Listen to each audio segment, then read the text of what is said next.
미국과 중국이 앞으로 90일간 무역 갈등 해소를 위한 추가 협의를 진행하기로 합의했습니다. 세계 경제의 최대 뇌관이 일단 봉합됐지만 향후 핵심 쟁점을 둘러싼 갈등의 불씨는 남았습니다. 국회가 내년도 정부 예산안의 처리 시한을 넘긴 가운데 오늘 국회 본회의에서 예산안이 원안 그대로 상정될지 주목됩니다. 일자리 예산과 남북협력 기금 등을 놓고 협상이 지연되면서 여야의 힘겨루기가 계속되고 있습니다. 다음 주부터 투기과열지구에서 3억 원이 넘는 주택을 매입할 경우 증여받거나 상속받은 돈이 있다면 그 금액을 밝혀야 합니다. 또 주택담보대출을 받았는지와 기존에 보유하고 있는 주택이 있는지도 신고해야 합니다. 국민건강보험공단은 4대 사회보험료를 상습적으로 체납한 고액 체납자의 인적 사항을 공단 홈페이지를 통해 공개했습니다. 건강보험 8,260명과 국민연금 573명, 고용산재보험 12명 등 모두 8,845명이 공개됐습니다. 이상희 시각 주요 뉴스입니다. 지난 7월이었습니다. 미국이 중국산 제품 500억 달러어치의 25%의 관세를 부과하며 본격화된 미중 무역 갈등이 공식적인 휴전에 들어갔습니다. 미중 두 나라 정상이 아르헨티나에서 정상회담을 하고 향후 90일간은 추가 협상에 들어가기로 합의를 했기 때문인데요. 보도국 연결해서 주요 합의 내용 뭐가 있는지 알아보도록 하겠습니다. 임종윤 기자. 네, 보도국입니다. 네, 두 나라 정상이 5개 항에 합의했다고 하던데 어떤 내용입니까? 예. 합의된 5가지는 강제 기술 이전, 지적 재산권 보호, 비관세 장벽, 사이버 침입 절도, 서비스 농업 분야 관행의 구조적 개선 이렇게 5가지입니다. 들어보면 아시겠지만 대부분 미국이 중국의 불공정 무역 관행이다라면서 그동안 계속해서 비판해왔던, 개선해달라고 요구해왔던 사항들인데요. 두 나라 정상은 미국이 내년 1월 1일부터 적용하기로 한 중국산 제품 2천억 달러어치에 대한 추가 관세 부과를 향후 90일간 연기하는 대신에 중국이 미국의 상품을 더 많이 수입하고 중독성 약품의 미국 유입을 막기로 하는 등 이런 데서 의견을 모았습니다. 네, 내용만 들어봐서는 미국 측에 더 유리한 합의 결과인 것 같은데요. 예, 전반적인 평가도 앵커와 비슷한 생각입니다. 중국이 얻은 거는 미국의 추가 관세를 내년 1월부터 연기하겠다. 그러니까 완전히 없애는 것도 아니고 연기하겠다. 그 정도지. 구체적인 게 없는 반면에 미국은 상당히 구체적인 선물을 받아냈다는 평가입니다. 일단은 중국이 미국의 농업과 에너지, 공업 관련 제품을 상당 규모 구매하기로 했다는 점 하나, 또 미국 내에서 좀 골칫덩어리로 전락한 중국산 마약성 진통제 펜타닐을 중국 당국이 직접 단속하기로 합의했다. 이런 점들이 그 대표적인 선물이라고 볼 수가 있겠습니다. 합의안이 중국 측에 불리하다는 게 너무 눈에 보인다면 앞으로 90일간의 추가 협상도 그리 순탄해 보이진 않네요. 역설적으로 그렇다고 볼 수가 있습니다. 협상이라는 게 잘 아시겠습니다만 하나를 주면 하나를 정도는 받아야지 어느 정도 합의가 유지가 되는 건데 이번 합의안은 누가 보더라도 미국 측에 훨씬 더 유리하다 보니까 중국 내에서의 강한 반발이 불가피해 보입니다. 때문에 앞으로의 90일 뒤에 나올 두 나라 간의 추가 협상 결과가 양측이 모두 만족하는 이를테면 해피엔딩으로 끝날 수 있을 것인에 대해서는 여전히 불안한 시각이 많은 상황입니다. 지금까지 보도국에서 전해드렸습니다. 네, 이렇게 미중이 무역전쟁 확전 대신에 휴전을 선택함에 따라 세계 금융시장과 경제에 미칠 불확실성은 일부 해소될 걸로 보입니다. 하지만 다시 재개될 협상 테이블에서 양측이 모두 받아들일 수 있는 해결책을 찾기는 쉽지 않아 보입니다. 관련해서 이종훈 시사평론가와 함께 얘기 나눠보도록 하겠습니다. 평론가님 어서 오세요. 네, 안녕하세요. 네, 조건부 합의이긴 합니다만 일단 석 달간 휴전으로 결론이 났습니다. 평론가님 이번 협상은 어떻게 보셨어요? 잠정적이긴 하지만 일단 글로벌 경제에도 그렇고 한국 경제에도 그렇고 일단은 긍정적인 변화다 이렇게 일단 봐야 할 것 같고요. 네. 최근 몇 달간 굉장히 긴장이 고조되면서 사실은 세계 이 금융시장 자체도 굉장히 많이 불안해지지 않았습니까? 네. 그런 상황에서 약간은 예측 가능성이 좀 생겼다.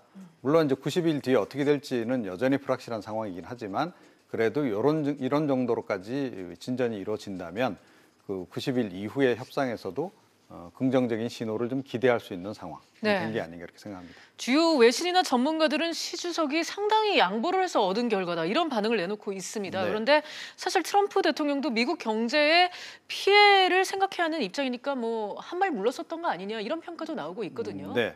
그러니까 이제 사실은 실질적으로 볼 때 그러니까 미국이 이번에 특별히 내준 건 없습니다. 그러니까 1월 1일부터 이제 관세를 또 상당량 또 추가 부과를 하기로 예정이 돼 있지 않았습니까? 그걸 잠시 유예를 해준 거죠. 이른바 이제 어떻게 보면 이제 관세 폭탄 그 융단 폭격을 잠시 중단하는 이게 이제 미국이 이번에 이제 중국에게 준 카드라고 볼 수 있는 거고요. 네. 그래서 실질적으로 뭐 추가적으로 더 내준 건 없는 상황입니다. 다만 이제 중국 시진핑 주석 입장에서는 조금 더 많은 거를 실질적으로 좀 내놓은 상황이죠. 그러니까 농산물 추가로 좀 수입하기로 한 그 부분도 있고요. 그 다음에 퀄컴의 이제 중국계 회사 NXP. 그래서 그동안 이제 사실은 중국이 반대해서 이게 이제 이전이 안 됐는데 이게 이제 거래가 될 가능성이 이제 높아진 겁니다. 그와 더불어서 이제 펜타닐이라고 하는 마약성 의약품인데 그걸 이제 중국 자체적으로 좀 이제 규제를 해서 미국 수출을 조금 이제 막는. 그래서 당장 미국이 좀 시급하다라고 생각하는 현안도 좀 해결해 주면서 일단 시간을 벌은 것으로. 그래서 이번 협상만을 놓고 보자면 시진핑 주석이 조금 더 많이 양보했다 이렇게 진단을 할 수 있을 것 같습니다. 네. 이제 앞으로 90일간의 협상 과정을 지켜봐야 하는 상황이긴 합니다만 현재로서는 사실 어떻게 전망을 해야 될지 모르겠어요. 네. 그러니까 뭐 이제 아직 사실은 뭐 협상을 시작한 단계는 아니기 때문에 뭐라고 얘기할 수는 없습니다. 그리고 트럼프 대통령이 그동안 굉장히 거세게 좀 중국을 밀어붙인 그런 네. 상황에서 뭐 갑자기 또 이렇게 유화책으로 돌아설 가능성이 없다고 본다면 계속 기존에 했던 주장들을 이제 계속 이어갈 가능성이 높은 것이고 중국 입장에서 과연 이제 뭘 더 내놓을 수 있을 것인가 이걸 이제 고민을 해야 되는 그런 상황이 된 거죠. 미국이 원하는 것은 좀 분명하다 이렇게 생각을 합니다. 그러니까 중국 제조 2025 프로젝트라는 게 있지 않습니까? 네. 그래서 2025년에는 세계 경제 1위가 되겠다라는 게 이제 중국의 목표입니다. 그러니까 미국을 능가하겠다라는 건데요. 그것이 이제 미국의 입장에서 보자면 공정한 방식으로 그걸 달성하려고 하는 게 아니다라고 보는 겁니다. 네. 그래서 이번에 협상 내용에 이제 포함시킨 것들을 보게 되면 뭐 강제적 기술 이전. 그러니까 중국 이 기업들이 사실은 해외 기업들한테 많이 요구를 하는 그런 사안이죠.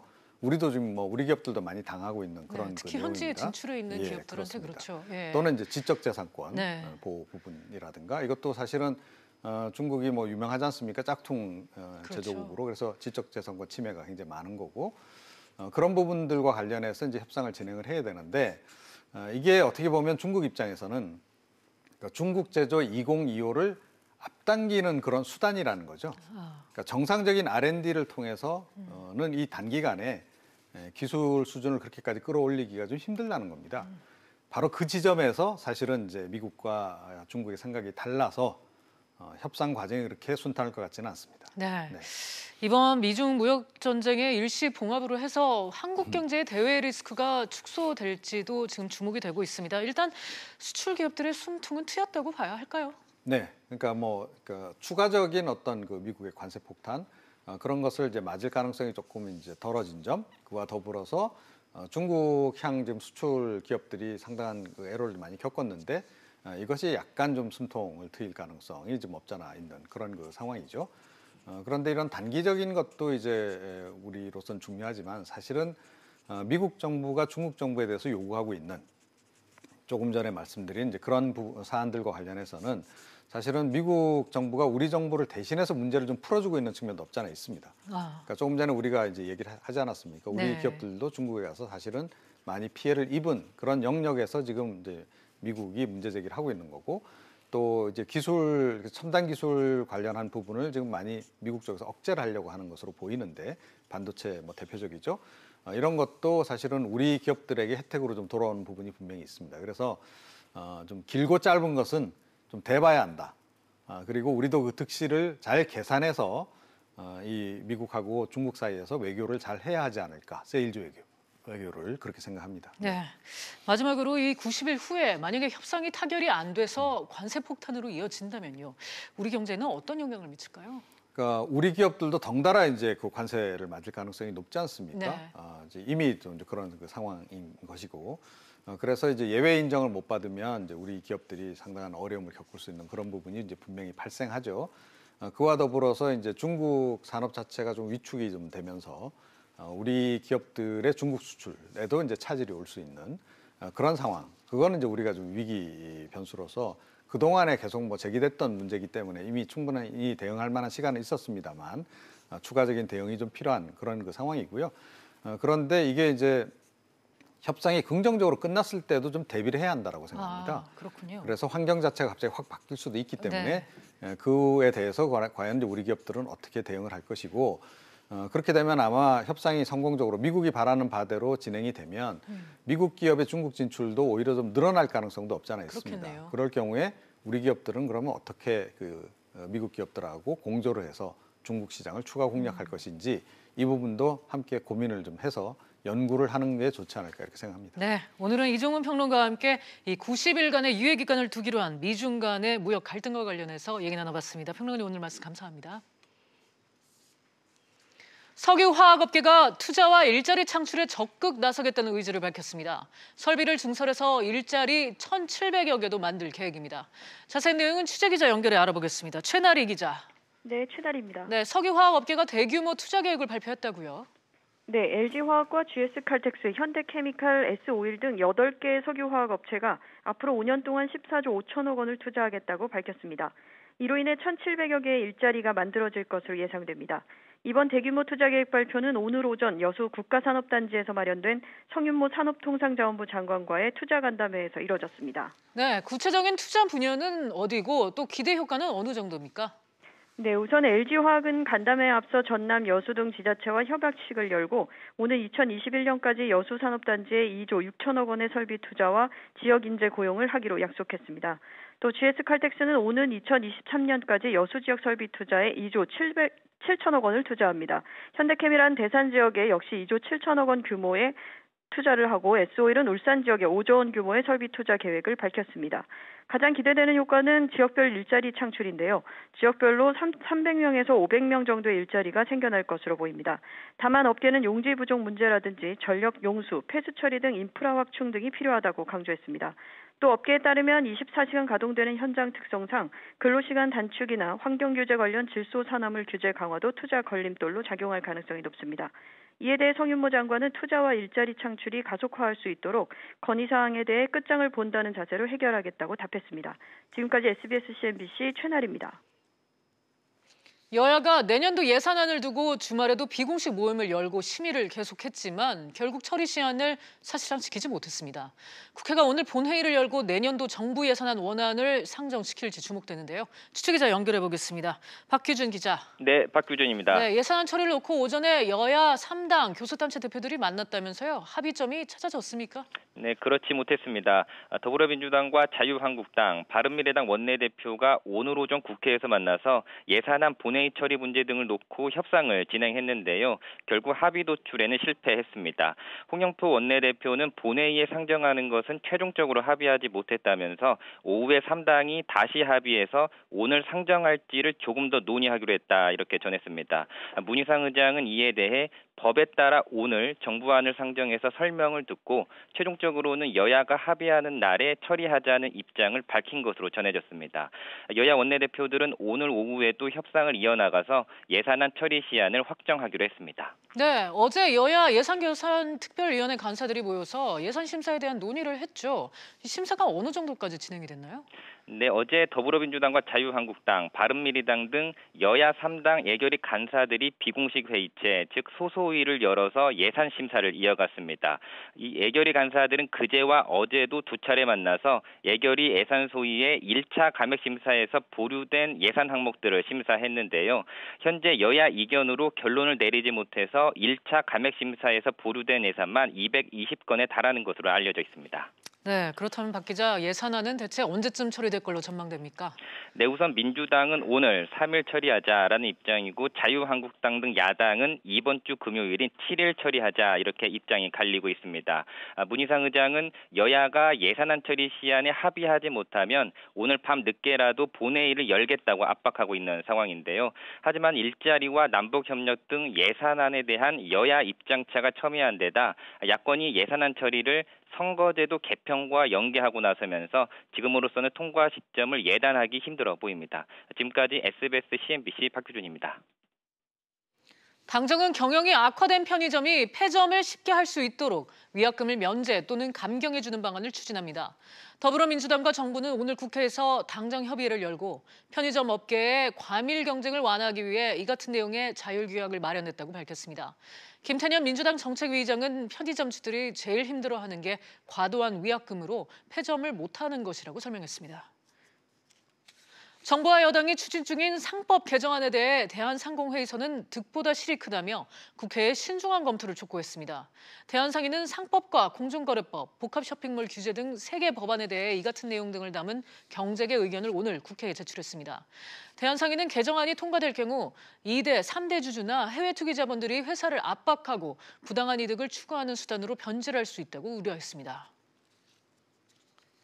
홍남기 경제부총리 겸 기획재정부 장관 후보자에 대한 인사청문회가 내일 열립니다.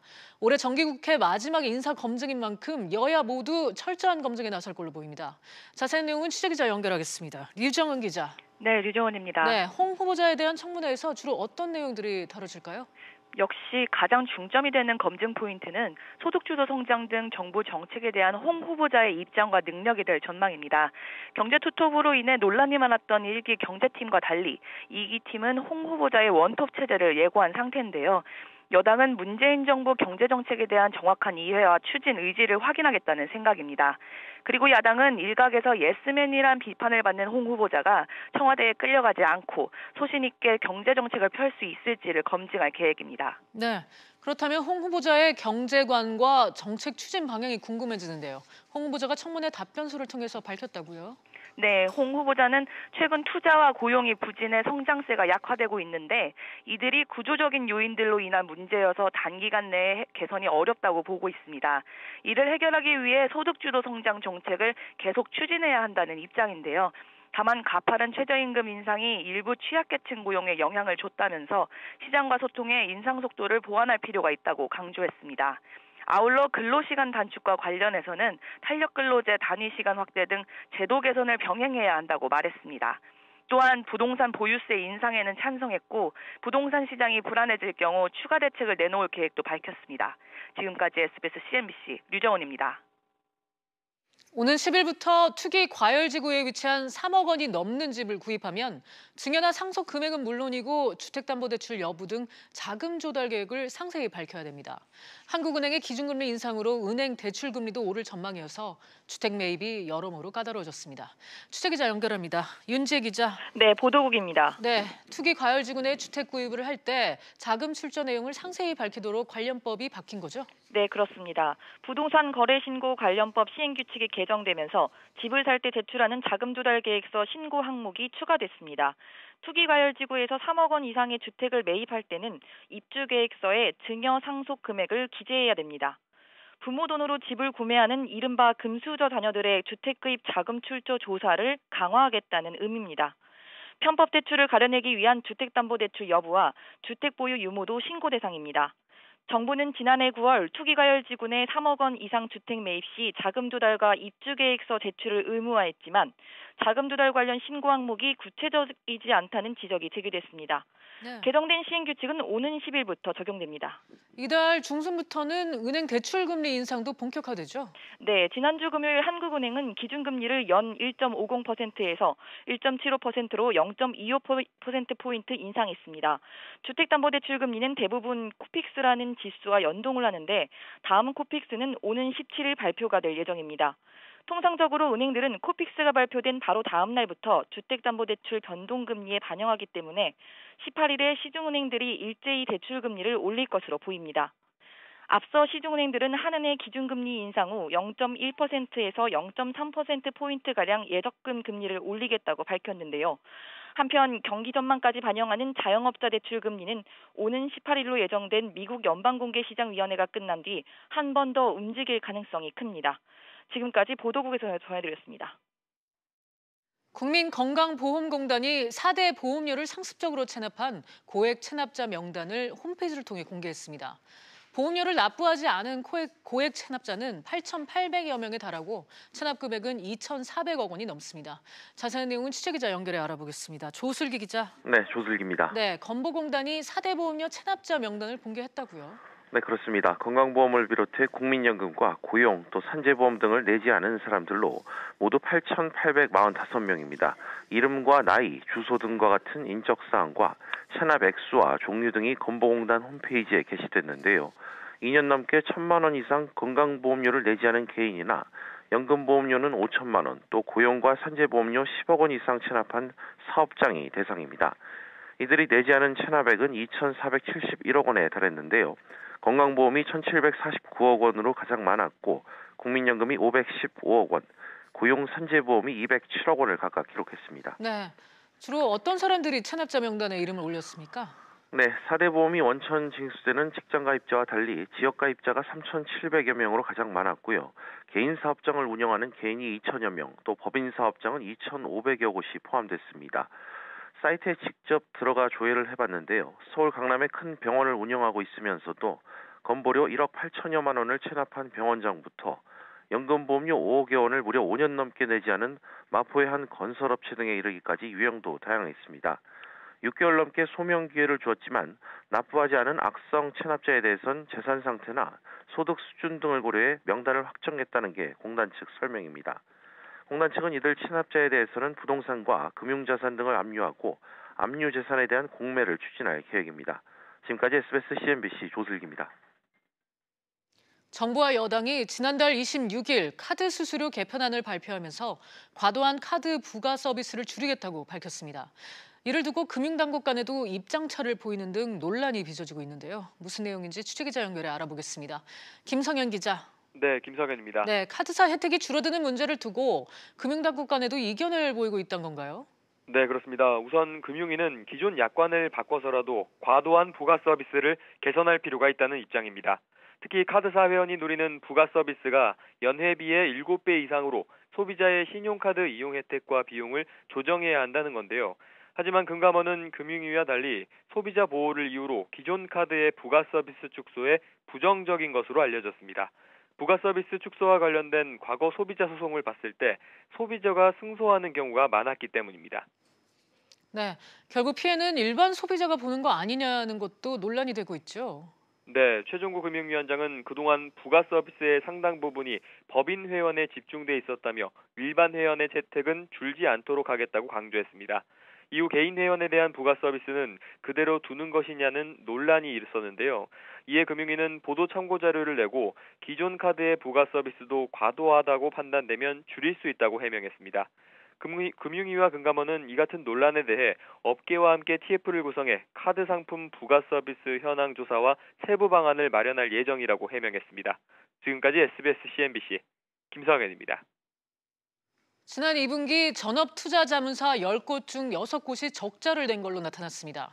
금융감독원은 전업투자자문사 178곳에 2분기 잠정순이익이 130억 원으로 전분기보다 7.1% 준 것으로 집계됐다고 밝혔습니다. 이 중 적자 회사 비율은 56.7%로 전분기보다 1.6%포인트 늘었습니다.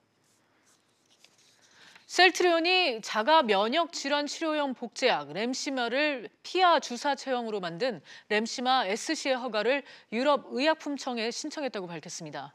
셀트리온은 자가 면역 질환 치료제 시장에서 경쟁력을 확보하기 위해 기존 정맥 주사 형태인 램시마를 환자가 스스로 주사할 수 있는 피하 주사형으로 개발했습니다.